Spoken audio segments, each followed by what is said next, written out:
নমস্কাৰ আপোনালোকে চাবলৈ আৰম্ভ কৰিছে মাতৃভূমি নিউজ আৰু মই আবু বকৰ সিদ্দিক। আজি মই আহি উপস্থিত হৈছোঁ দৰং জিলাৰ দলগাঁৱৰ কছাৰীপাৰা জংগল গাঁৱত। কছাৰীপাৰা জংগল গাঁৱৰ যি ঐতিহ্যমণ্ডিত ঐতিহাসিক মাজাৰ শ্বৰীফ হেদায়তপুৰ দৰবাৰত মই আহি উপস্থিত হৈছোঁ।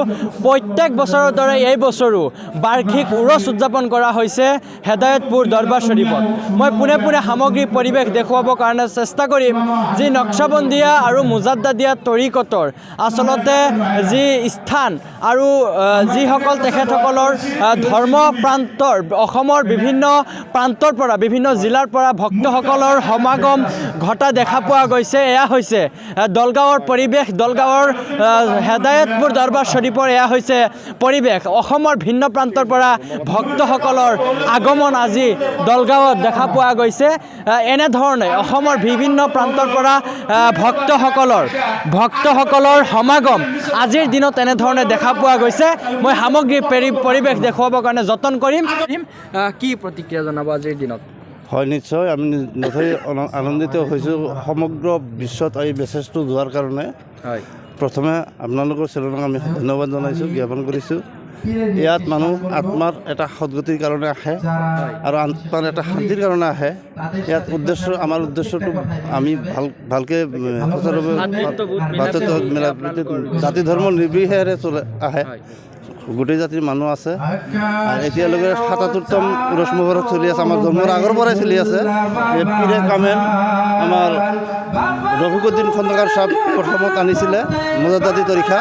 তাৰপিছত আমাৰ ওবায়দুল্লাহ খন্দকাৰ তেওঁৰ ল'ৰা খিলাফতি পালে। এতিয়া তেওঁ ইন্তেকাল হ'ল। তাৰপিছত তেওঁৰ ল'ৰা মহম্মদ সিৰাজুল ইছলামে বৰ্তমান গদনিচি হিচাপত তেওঁ খিলাফতি পাইছে, নেতৃত্ব দি আছে। সকলো আহিছে আৰু সকলো ভক্তক আমি দোৱা আশীৰ্বাদ বিচাৰিছোঁ আৰু ভৱিষ্যত আমি এইটো সুচাৰুৰূপে চলাই ল'ম বুলি আশাবাদী হৈ আছোঁ। আন এগৰাকী উদ্যোক্তা আছে আৰু বিভিন্ন প্ৰান্তৰ পৰা ইতিমধ্যে দেখা পোৱা গৈছে যে ভক্তসকলৰ আজিৰ দিনত এনেধৰণে সমাগম ঘটিছে। মই আৰু এগৰাকী উদ্যোক্তাৰ সৈতে আলোচনা কৰিম। কি প্ৰতিক্ৰিয়া জনাব?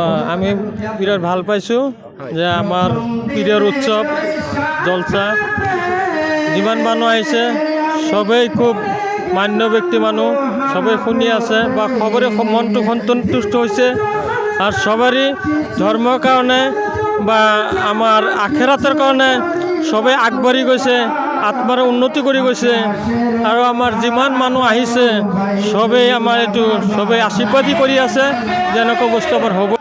এনেধৰণে সকলোৱে প্ৰতিক্ৰিয়া জনাইছে। কি প্ৰতিক্ৰিয়া জনাব?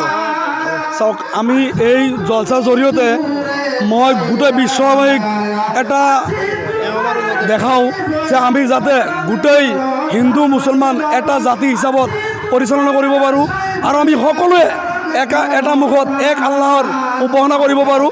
এই মেছেজটো আমি গোটেই বিশ্ববাসীক দিব খোজোঁ যে এই হেদায়তপুৰ দৰবাৰৰ জৰিয়তে আমি গোটেই বিশ্ববাসীৰ কাৰণে দোৱা কৰিম যাতে আমি সকলোৱে ধৰ্মৰ জাতি নিবিয়ে আমি একেলগে সমন্বয় ভাতৃত্ববোধটো আমি ৰাখিব পাৰোঁ। এই মেছেজটো আমি এই পুৰুষৰ জৰিয়তে দিব খুজিছোঁ। আমাৰ সৈতে আছে উদযাপন সমিতিৰ মুখ্য উপদেষ্টা। মই আলোচনা কৰিবৰ কাৰণে চেষ্টা কৰিম। কি প্ৰতিক্ৰিয়া জনাব আজি এই আপোনালোকৰ পবিত্ৰ অনুষ্ঠানটিৰ বিষয়ে? হয়, পোনপ্ৰথমতে আপোনালোকৰ নিউজ চেনেলক আমি ধন্যবাদ জ্ঞাপন কৰোঁ আৰু এই চেনেলৰ জৰিয়তে আমি অসমবাসীৰ ৰাইজলৈ শান্তি সমৃদ্ধি ইয়াৰ বাৰ্তা আমি প্ৰেৰণ কৰিব খোজোঁ আৰু এই দৰবাৰৰ জৰিয়তে তাতে আল্লাহৰ ৰহমত